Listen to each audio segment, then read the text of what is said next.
والصلاة والسلام على أشرف الأنبياء والمرسلين وعلى آله الطيبين الطاهرين وأصحابه الراشدين المهديين وعلى آله وصحبه أجمعين ومن تبعهم بإحسان إلى يوم الدين. أما بعد فأعوذ بالله من الشيطان الرجيم. بسم الله الرحمن الرحيم.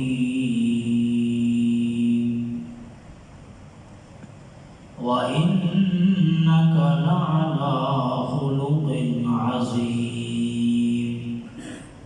وقال النبي صلى الله عليه وسلم إنما بعثت لأتمم مكارم الأخلاق. صدق الله العظيم وصدق رسوله النبي الكريم الأمين. ونحن على ذلك لمن الشاهدين والشاكرين والحمد لله رب العالمين.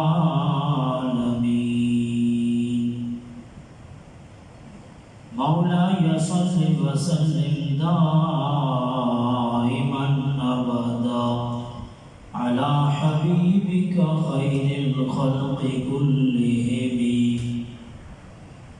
والحبيب الذي ترجى شفاعته لكل هول من الأهوال مقتحم منزه عن شريك في محاسنه فجوهر الحسن فيه غير منقسم. مولاي صل وسلم دائما أبدا على حبيبك خير الخلق كلهم. محترم حضرات، آج ہمارے خطبہ جمعہ کا موضوع ہے رسول اللہ صلی اللہ علیہ وآلہ وسلم کے اخلاق. محبوب کریم صلی اللہ علیہ وآلہ وسلم کو اللہ رب العالمین نے بہت اعلیٰ اور بہت عظیم الشان اخلاق سے نوازا تھا. آپ اخلاق کی اعلیٰ بلندیوں پر فائز تھے. حضور علیہ الصلوۃ والتسلیمات کے اخلاق کا یہ عالم کہ اگر کوئی جان کا دشمن بھی آپ کے اخلاق سے واقف ہو جاتا تو آپ کے حسن سلوک، محبت اور پیار کی بدولت وہ آپ کا گرویدہ ہو جاتا تھا. اللہ رب العالمین نے کلام پاک کے اندر سورۃ القلم کے اندر رسول اللہ صلی اللہ علیہ وآلہ وسلم کے اخلاق کریمانہ کا تذکرہ فرماتے ہوئے یہ فرمایا وَإِنَّكَ لَعَلَىٰ خُلُقٍ عَظِيمٍ. محبوب، آپ اخلاق کی اعلیٰ بلندیوں پر فائز ہیں. آپ کے اخلاق بڑے اعلیٰ ہیں، عظیم اخلاق کے آپ مالک ہیں. خود نبی کریم صلی اللہ علیہ وآلہ وسلم نے اپنی اس دنیا کے اندر تشریف آوری کا مقصد بیان کرتے ہوئے آپ نے فرمایا انما بعثت لأتمم مکارم الاخلاق، میں دنیا میں اس لیے بھیجا گیا ہوں تاکہ میں اخلاق اخلاق عالیہ کی تکمیل کروں، لوگوں کو اخلاق سکھاؤں۔ دنیا کو اخلاق سکھانے کے لیے مجھے اللہ رب العالمین نے مبعوث فرمایا ہے۔ اخلاق سے مراد یہ ہے کہ انسان کی نظروں میں حیا ہو۔ اخلاق سے مراد یہ ہے کہ انسان زبان کا سچا ہو۔ اخلاق یہ ہے کہ انسان اپنا وعدے کو پورا کرنے والا ہو۔ اخلاق یہ ہے کہ دوسروں کو معاف کرنے والا ہو۔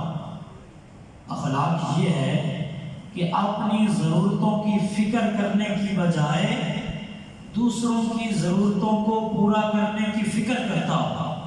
یہ اخلاق۔ حضور علیہ السلام نے فرمایا ان اثقل ما یوضع فی ذان المؤمن یوم القیامہ الحسن الخلق۔ قیامت کے دن ہر چیز کا وزن کیا جائے گا، نماز کا وزن، روزے کا وزن، ہر چیز کا وزن ہوگا۔ نامہ اعمال میں جس عبادت کا سب سے زیادہ وزن ہوگا وہ انسان کے اچھے اخلاق ہیں۔ ایک حدیث پاک میں آپ نے فرمایا انسان اچھے اخلاق کے ذریعے سے اللہ کی نگاہ میں وہ مقام حاصل کر لیتا ہے جو نماز اور روزے سے حاصل نہیں کیا جا سکتا، جو تہجد پڑھنے سے وہ مقام حاصل نہیں ہوتا، جو اللہ کے حضور پوری رات جاگنے سے وہ مقام حاصل نہیں ہوتا، جو اچھے اخلاق سے انسان حاصل کر لیتا ہے۔ ایک صحابی نے عرض کیا اللہ کے رسول یہ بتائیے کہ جنت میں کثرت کے ساتھ لوگ کس عمل کی وجہ سے جائیں گے؟ بڑا عام سوال ہے۔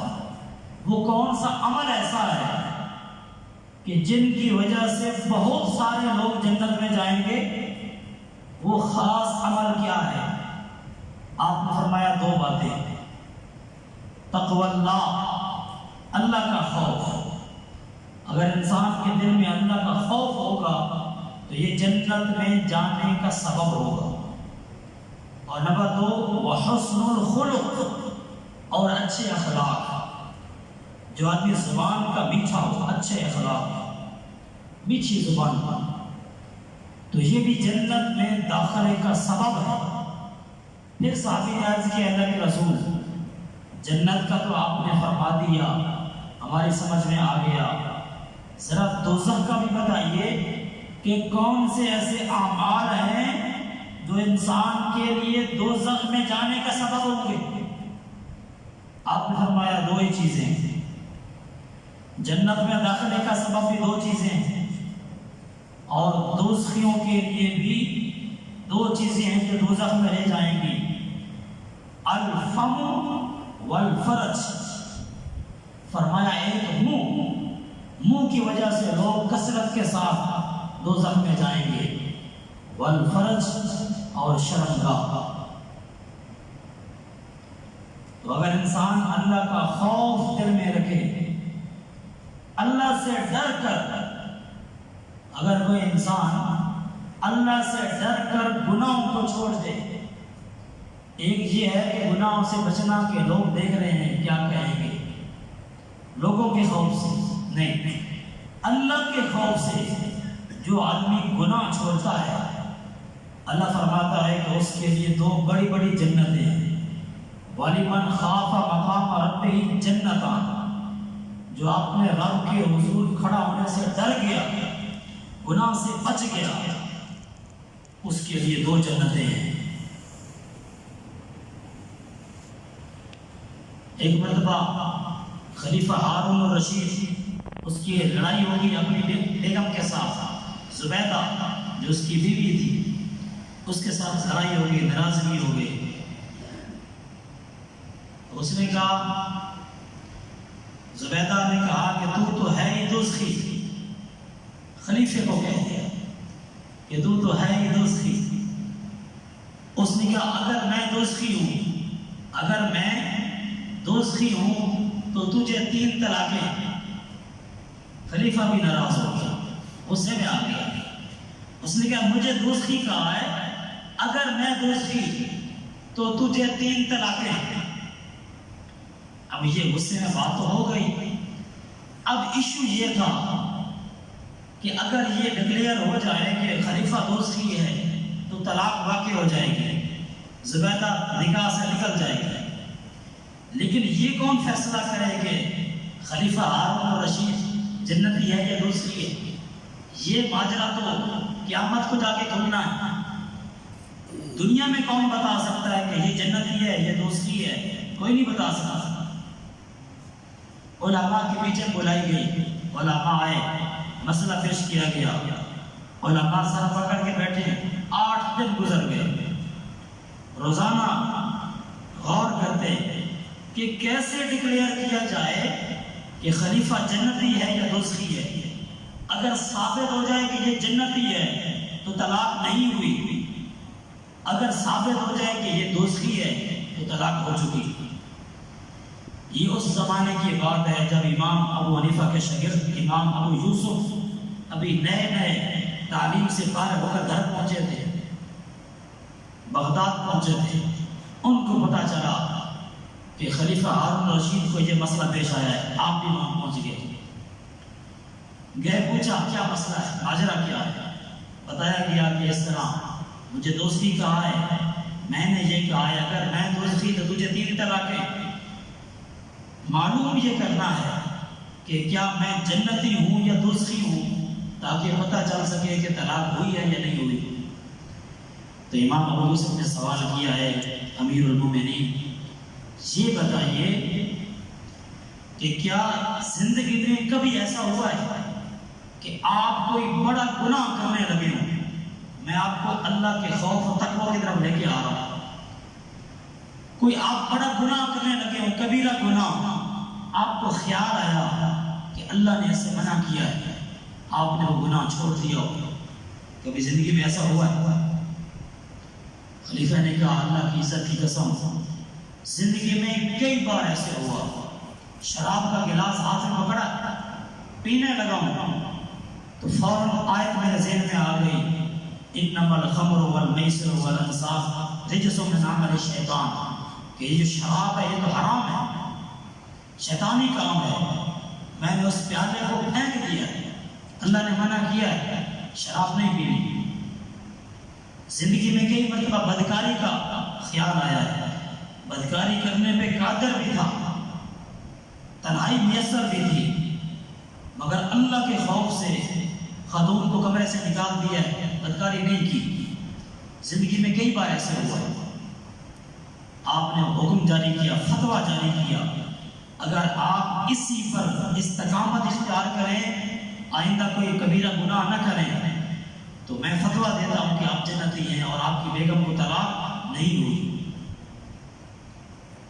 علماء نے اعتراض کیا کہ گناہ چھوڑنے پر جنت کی بشارت آپ کیسے دے سکتے ہیں؟ کس بحاف پہ آپ نے جنتی ہونے کی بشارت دے دی؟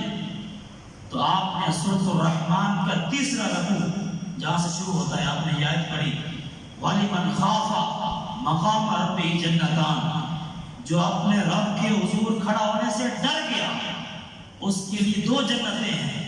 آپ نے کہا ہے علماء کی گروہ تم ایک جنت سے انکار کرتے ہو، اللہ نے تو ان کے لیے 2 جنتوں کا وعدہ کیا ہے. تو اللہ کا خوف تقوی یہ جنت میں لے جانے کا سبب ہے. جتنے بھی معاشرے کے اندر گناہ ہیں پولیس نہیں روک سکتی، آرمی نہیں روک سکتی، یہ اللہ کا خوف روک سکتا ہے. اگر لوگوں کے دل و دماغ کے اندر اللہ کا خوف آ جائے تو وہ خود ہی گناہ کو چھوڑ دیں گے. جب کلرک کے دل میں اللہ کا خوف آئے گا تو وہ رشوت نہیں لے گا. جب دکاندار کے دل میں اللہ کا خوف آئے گا تو وہ 2 نمبر چیز کو 1 نمبر بنا کے نہیں بیچے گا. اللہ کا خوف. تو اللہ کا خوف اور اچھے اخلاق یہ جنت میں جانے کا سبب ہے. حضور علیہ الصلوۃ والتسلیمات کے اخلاق کے بارے میں حضرت عائشہ صدیقہ طیبہ طاہرہ رضی اللہ عنہا سے کسی صحابی نے پوچھا، اے اماں جان یہ بتائیے کہ ہمارے پیارے نبی کے اخلاق کیسے تھے؟ تو انہوں نے حیرانی کا اظہار کرتے ہوئے حیرت کے ساتھ جواب دیا کہ آپ نے قرآن نہیں پڑھا، کہ آپ نے قرآن نہیں پڑھا، کان خلقہ القرآن، اگر اخلاق دیکھنے ہوں تو قرآن کو دیکھیے۔ حضور کے اخلاق قرآن تھے۔ قرآن نے جس اخلاق کی بات کی ہے، اگر آپ اس کی کوئی پریکٹیکل نمونہ دیکھنا چاہیں تو وہ رسول اللہ صلی اللہ علیہ وسلم کی ذات گرامی ہے۔ دو چیزیں ہوتی ہیں نا، ایک تھیوری ایک پریکٹیکل۔ قرآن اگر تھیوری ہے تو اس کا پریکٹیکل رسول اللہ کی ذات گرامی ہے۔ پورے اخلاق، پورے قرآن کے اخلاق حضور کی سیرت میں جمع ہے۔ اگر آپ معافی کی بات کریں نا، یہ جو معاف کرنا ہے، اگر آپ اس کی مثالیں ڈھونڈنا چاہیں دنیا کے لیڈروں میں، دنیا کے رہنماؤں میں، تو آپ کو مجبوراً رسول اللہ صلی اللہ علیہ وسلم کی ذات گرامی کی طرف آنا پڑے گا کہ آپ نے جو معافی کی مثالیں قائم کی ہیں، باقیوں نے صرف باتیں کی ہیں۔ طائف کا آپ واقعی دیکھ لیں کہ آپ کا جسم پاک خون سے بھرا ہوا ہے، جسم پاک خون سے آلودہ ہے، جسم سے خون بہہ رہا ہے، حتیٰ کہ آپ کے نعلین مقدس خون سے بھرے ہوئے ہیں۔ اتنا پتھر مارے گئے ہیں، آپ کو پتھراؤ کیا گیا ہے، مگر عین اس حالت میں آپ جب ایک درخت کے نیچے سائے میں کھڑے ہوتے ہیں، آپ کے غلام حضرت زید بن حارثہ آپ کے ساتھ ہیں۔ حضرت زید بن حارثہ خود کہہ رہے ہیں، اے اللہ کے رسول ہاتھ اٹھائیے۔ نوح علیہ السلام نے بھی تو دعا کی تھی نا اپنی قوم کے بارے میں کہ ایک کافر میں زندہ نہ چھوڑ، آپ بھی دعا کریں طائف والوں کا خاتمہ ہو جائے۔ جبریل امین آتے ہیں، پہاڑوں کا فرشتہ آتا ہے، آ کے عرض کرتا ہے، اللہ کے رسول اگر آپ کہیں اجازت دیں تو ان دو بڑے پہاڑوں میں جن کے درمیان یہ طائف کا قبیلہ آباد ہے، ان پہاڑوں کو ایسے ملا دیا جائے اور ان کا قیمہ بنا دیا جائے جنہوں نے آپ کو پتھر مارے۔ مگر حضور علیہ السلام بعد میں اس حالت میں جب جسم پاک سے خون بہ رہا ہے، آپ نے فرمایا نہیں، میں زحمت بن کے نہیں آیا، میں تو پوری کائنات کے لیے رحمت بن کے آیا، میں بدلے دینے نہیں آیا دنیا میں تو معاف کرنے آیا ہوں۔ اے جبریل اگر یہ ایمان نہیں لائے تو کوئی بات نہیں، ہو سکتا ہے کہ اولادوں میں کوئی ایمان لے آئے۔ تو آپ نے اس بات کا اعلان کر دیا کہ ان سے کوئی بدلہ نہیں لیا جائے گا، ان کو سر عام معاف کیا جاتا ہے۔ فتح مکہ کے موقع پر حضور علیہ السلام اور تسلیمات کو بتایا گیا، یہ حبار بن اسود ہے۔ کیا نام ہے؟ حبار بن اسود۔ یہ وہ آدمی ہے کہ جب آپ کی بڑی صاحبزادی حضرت زینب رضی اللہ عنہ مکہ سے ہجرت کر کے مدینہ جا رہی تھی تو اس نے ان کو پیٹ پہ نیزہ مارا تھا جب وہ اونٹنی پہ بیٹھی ہوئی تھی، پیٹ پہ نیزہ مارا جس سے ان کا حمل بھی ساکن ہو گیا تھا اور اسی نیزے سے ان کی شہادت بھی ہوئی ہے۔ یہ آپ کی بیٹی کا قاتل ہے۔ جب آپ کے سامنے اس کو پکڑ کے لے آئے صحابہ تو آپ نے فرمایا، حبار بتا تو نے میری بیٹی کو قتل کیا تھا؟ بیٹی کا قاتل اندازہ کیجیے۔ تو اس نے اعتراف کیا کہ ہاں میں نے نیزہ مارا تھا، اسی نیزے کے زخم سے ان کی وفات ہو گئی، میں نے قتل کیا آپ کی بیٹی کو۔ تو آپ نے فرمایا پھر میں تمہارے ساتھ کیا سلوک کرنے والا ہوں جانتے ہو؟ 10,000 صحابہ کرام حضور کے ساتھ تھے اور تلواریں صحابہ کے ہاتھ میں تھی، اشارے کے منتظر تھے، اشارہ کریں اور تلوار چلے، حبار کی گردن اڑ جائے۔